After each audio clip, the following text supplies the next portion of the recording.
Since the Columbine massacre 20 years ago, there have been more than 230 school shootings in the U.S.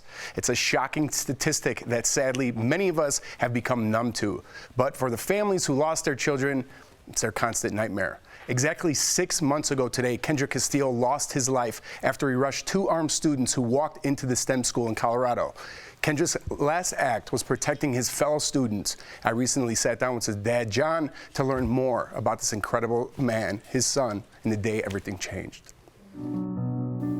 Here we are. We were in Dove Mountain down in Scottsdale. He liked to travel. Kendrick was always like just a lovable kid. He was always concerned about other people. I remember once when he started pre-K, a kid was dropped off and wasn't used to that and was clinging on to his mom and crying, and Kendrick got up from his mat and went over and hugged him and said, it's gonna be okay, you know. But that was just his personality. He was always concerned about other people's feelings.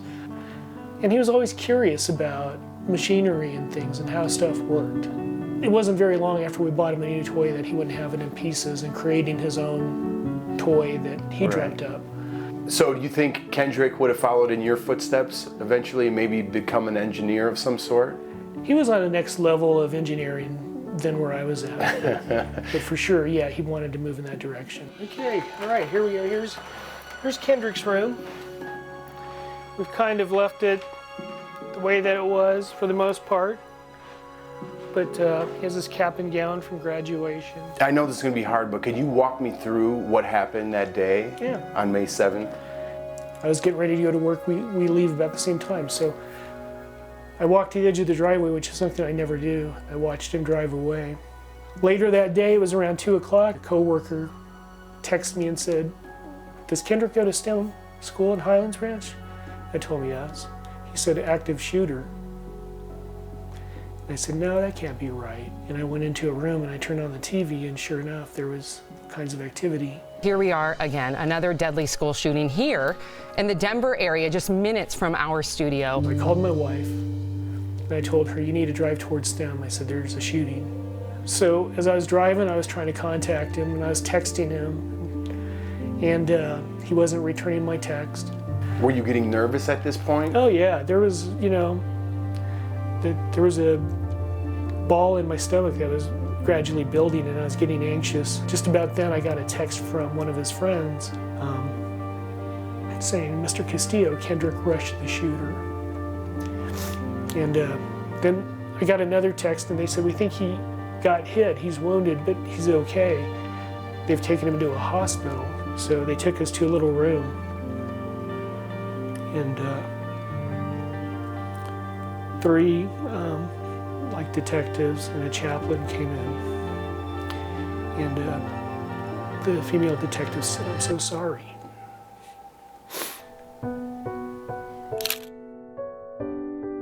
You know, it's been a little over 5 months and it still seems like it was last week. You know, he was my best friend, and he was the love of his mother's life. He was the 18-year-old kid that before he would go to bed would go into our room and reach down and give his mom a kiss on the forehead. I can't even imagine. How has the community helped out in what somewhat recovery you guys are going through? I have moments where people will text me and they're like, "Your son's a badass, he's a hero, he this and that."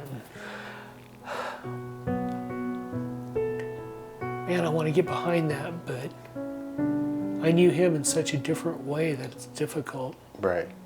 It is an honor, don't get me wrong, but man, it's just such a conflicting feeling you have that you just wish that that person was back.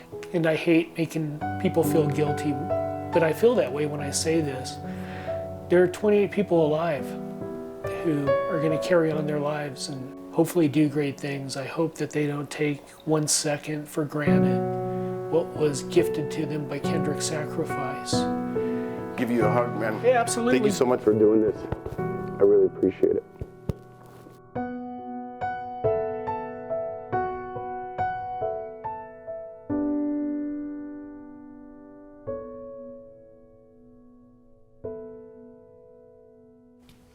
And today, John joins us in studio. John, Thank you so much. Everyone's broken up in here. I can't believe how brave you are for coming here. So first of all, thank you.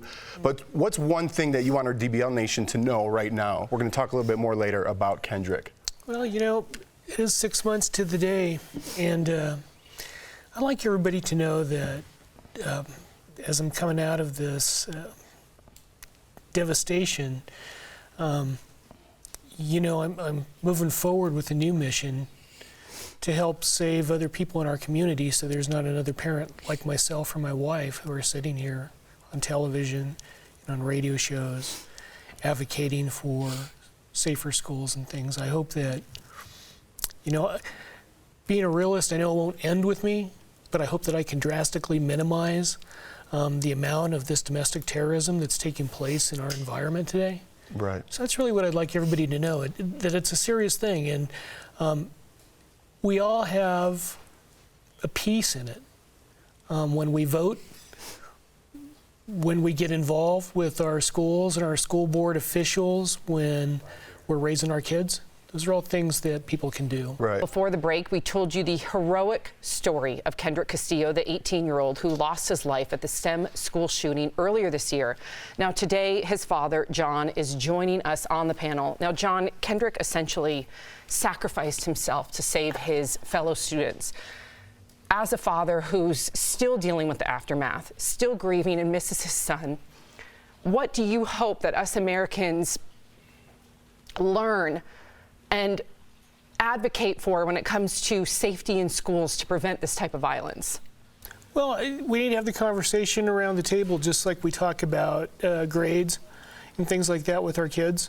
We need to be involved with our school to find out what their plan is for keeping our children safe.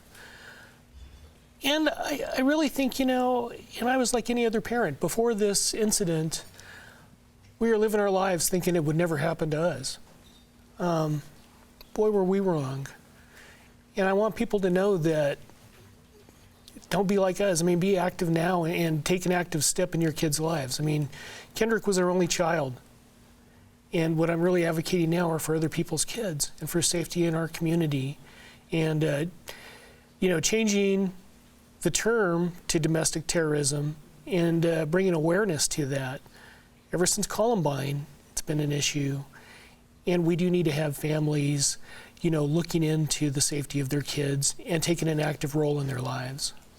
John, a lot of people have different outlooks and aspects of how to handle this situation, but nobody's in your shoes. Right.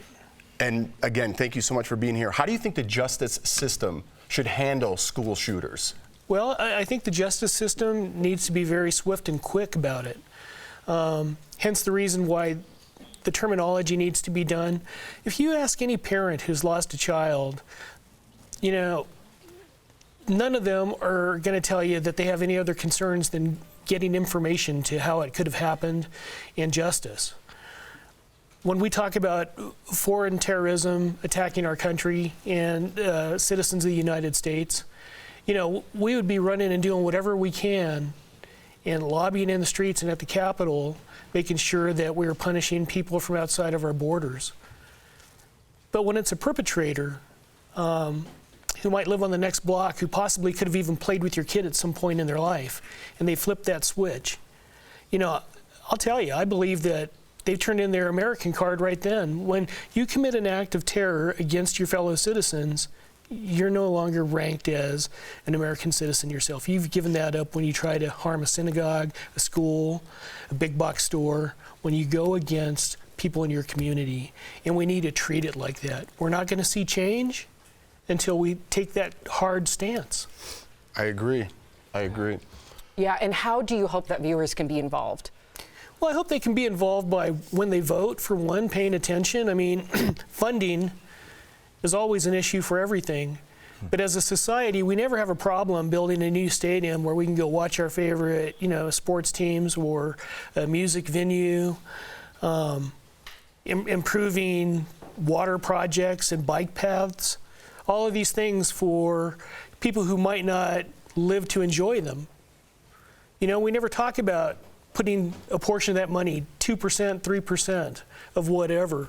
You know, we're legalizing gambling in our state, but we can't take a portion of those funds to go across the state to protect our schools. When I say that, keep in mind that 70% of our schools are in rural areas. We have Mr. John Castillo here. We have Jeff Schroeder here, as you know, who did the interview.